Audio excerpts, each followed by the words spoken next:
कहानी की शुरुआत साउथ अफ्रीका के जंगलों से होती है, जहां जंगल के बीचों बीच एक गाड़ी में नेट अपने दोस्त मार्टिन और दो बेटियां नोरा और हेली के साथ एक गाड़ी के अंदर फंसा हुआ था। न जाने कौन सी ताकत उन्हें गाड़ी से बाहर निकलने से रोक रही थी। हेली लगातार रेडियो से मदद खोजने की कोशिश कर रही थी और तभी कोई अनजान रोशनी इनकी गाड़ी पर पड़ती है। उस तरफ देखने पर पता चलता है कि कुछ आदमी हाथों में गन्स पकड़े गाड़ी से नीचे उतर रहे थे। नेट को समझने में ज्यादा देर नहीं लगती कि सामने से शिकारियों का एक समूह उनकी तरफ तेजी से बढ़ रहा है। वो सभी को अंदर रहने के लिए कहकर खुद उनसे बात करने चला जाता है, लेकिन शिकारी उसकी एक नहीं सुनते और नेट को घायल कर उसकी बेटियों को ले जाने लगते हैं। लेकिन सन्नाटे में घात लगाए एक और खतरा अभी उनका इंतजार कर रहा था, जिसके डर से नेट अब तक गाड़ी के अंदर दुबक कर बैठा था। वही अब मसीहा बनकर उसकी मदद करने आया था। जब शिकारी नेट की बेटियों को ले जा रहे थे, तभी झाड़ियों के बीच से एक खूंखार शेर बिजली की रफ्तार से निकला और पलक झपकते ही एक शिकारी को लेकर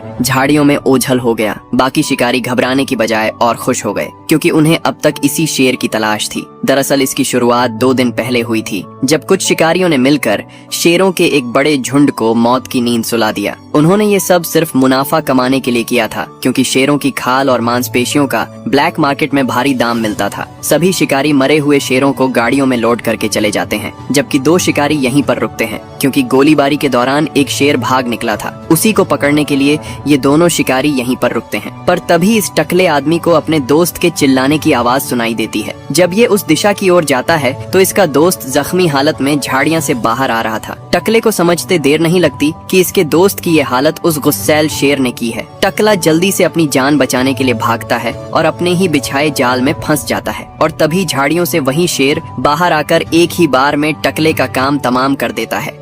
इसके बाद सीन शिफ्ट होता है। अगले दिन हम देखते हैं कि नेट अपनी दोनों बेटियों के साथ अमेरिका से साउथ अफ्रीका की जंगल सफारी के मजे लेने आए हैं। यहीं पर हम नेट के पुराने दोस्त मार्टिन को देखते हैं। मार्टिन इस जंगल का रखवाला है और जंगली जानवरों को शिकारियों से बचाता है, और वहीं अब इन्हें पूरा जंगल घुमाने वाला है। लंबे सफर के दौरान सभी काफी थक चुके थे, इसलिए एक रात आराम करने के बाद अगले दिन सभी जंगल की सैर पर निकल पड़ते हैं। रास्ते में इन्हें बहुत सारे जानवर जैसे जिराफ से लेकर गेंडा, हाथी और कई अन्य जीव दिखाई देते हैं। रास्ते में मार्टिन इन्हें एक स्कूल दिखाता है, जो कि पिछले कई सालों से बंद पड़ा था, और इसके बाद सभी एक घाटी में मौजूद शेरों के इलाके में पहुंचते हैं, जहां मार्टिन अपने साथी भांजी से मिलता है। मार्टिन सबको बताता है कि शेर तब तक हमला नहीं करते जब तक उन्हें खतरा महसूस ना हो, और नर शेर अपने इलाके में किसी गैर शेर की मौजूदगी नहीं चाहते, क्योंकि इससे उनके खुद के झुंड को खतरा होता है। इसके बाद मार्टिन उन शेरों के झुंड की तरफ बढ़ने लगता है, और तभी झुंड का लीडर भागते हुए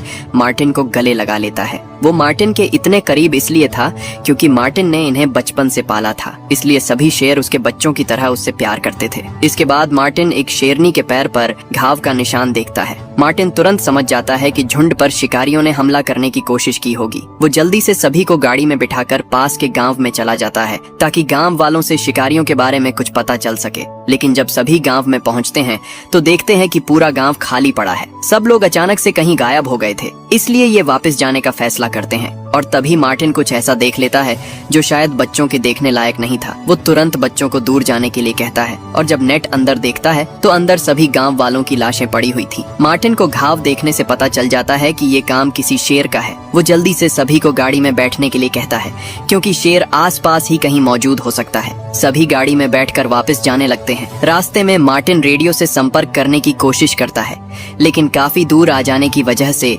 रेडियो से संपर्क नहीं हो पा रहा था, और तभी इनके रास्ते में उसी गांव का एक आदमी घायल हालत में आ जाता है। आदमी बताता है कि उस शेर ने उसके बचे हुए साथियों को मार दिया, और तभी मार्टिन को झाड़ियां की तरफ से हलचल महसूस होती है। वो नेट को बच्चों के पास रुकने के लिए कहकर खुद उस तरफ चला जाता है। मार्टिन पूरी सावधानी से आगे बढ़ता हुआ एक तालाब के पास पहुंच जाता है, और तभी वही शेर पीछे से उस पर हमला कर देता है। गोली चलने की आवाज नेट के कानों तक पहुंच जाती है। वो मार्टिन को पुकारता हुआ उस दिशा की तरफ आगे बढ़ने लगता है, और तभी उसे कोई जानवर अपनी ओर बढ़ता हुआ दिखाई देता है। नेट भी जल्दी से गाड़ी की तरफ भागता है, और बिल्कुल सही मौके पर गाड़ी के अंदर घुस जाता है। जानवर कोई और नहीं बल्कि वही गुस्सैल शेर था। शेर गाड़ी के ऊपर चढ़कर अंदर घुसने की कोशिश करता है, लेकिन मोटी जालियां लगे होने की वजह से वो उसे तोड़ नहीं पाता। लेकिन इस भगदड़ के बीच किसी की नजर पीछे वाली खिड़की पर नहीं पड़ती, जो कि अभी भी खुली पड़ी थी, और तभी शेर उस खिड़की से अंदर घुसने लगता है, लेकिन नेट किसी तरह उसे रोकता है और हेली गाड़ी को भगा लेती है। थोड़ी दूर आते ही गाड़ी बुरी तरह एक पेड़ से टकरा जाती है। खुशकिस्मती से अंदर बैठे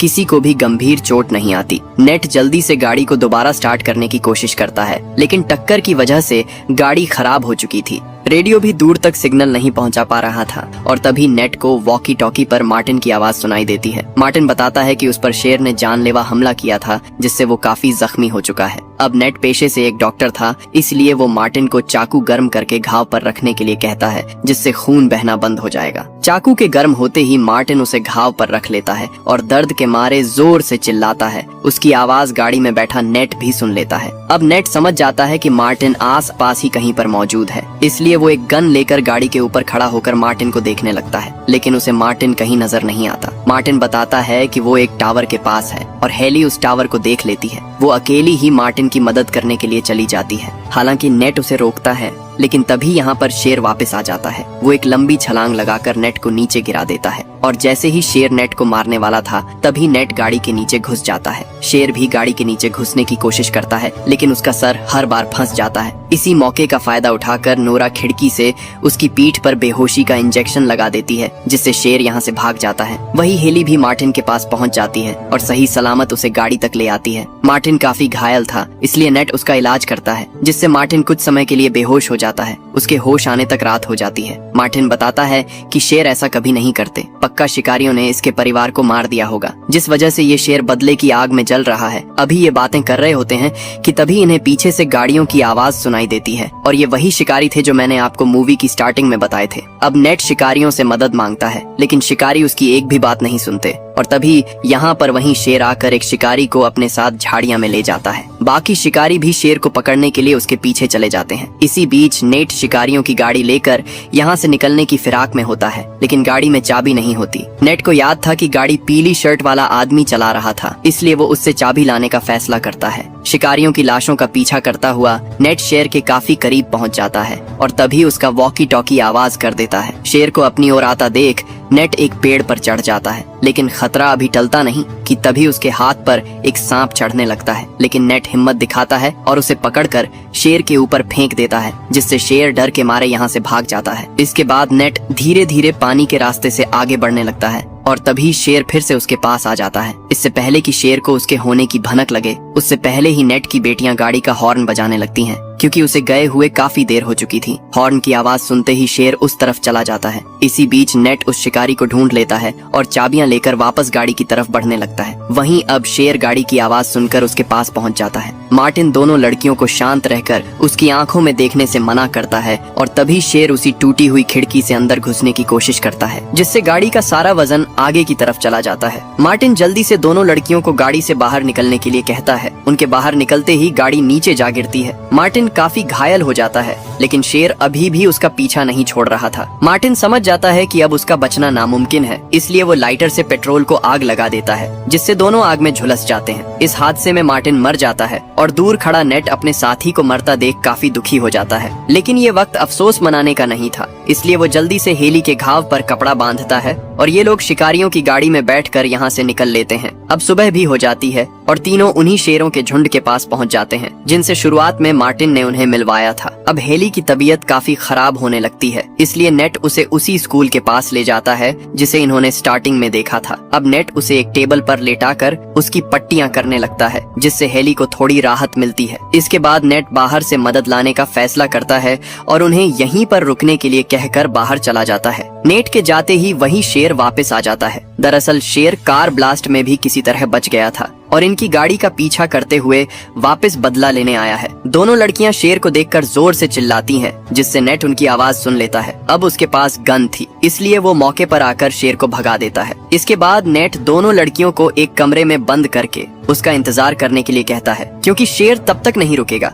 जब तक कि वो इन तीनों को मार नहीं देता, और अगर ये तीनों साथ रहे तो इनका मरना तय है। अब कुछ सोचते हुए नेट बाहर निकलता है और शेर का ध्यान अपनी तरफ आकर्षित करता है। नेट शेर को स्कूल से दूर उन्हीं शेरों के इलाके में ले आता है। उसका प्लान था कि वो उसे इन शेरों के हाथों मरवा देगा, क्योंकि जैसा कि मार्टिन ने स्टार्टिंग में बताया था कि एक शेर दूसरे गैर शेर की मौजूदगी अपने इलाके में पसंद नहीं करता, और इसके बाद नेट उस शेर से लड़ना शुरू कर देता है, लेकिन शेर उसे बहुत बुरी तरह घायल कर देता है। अब अपने इलाके में दूसरे शेर का आतंक देखकर इन शेरों को गुस्सा आने लगता है, और जब शेर नेट को मारने वाला होता है तभी ये दोनों शेर उससे लड़ने लगते हैं। नेट के लिए ये नजारा किसी फिल्म से कम नहीं था, और दोनों शेर मिलकर उस अकेले शेर को मार गिराते हैं। नेट भी इस बीच बेहोश हो जाता है, और जब उसकी आंख खुलती है तो वो अस्पताल के बेड पर होता है, और उसकी बेटियां भी सही सलामत उसके पास ही होती हैं। और इसी के साथ कहानी यहीं पर खत्म हो जाती है। दोस्तों, अगर वीडियो अच्छी लगी हुई तो लाइक करके चैनल को सब्सक्राइब कर लेना।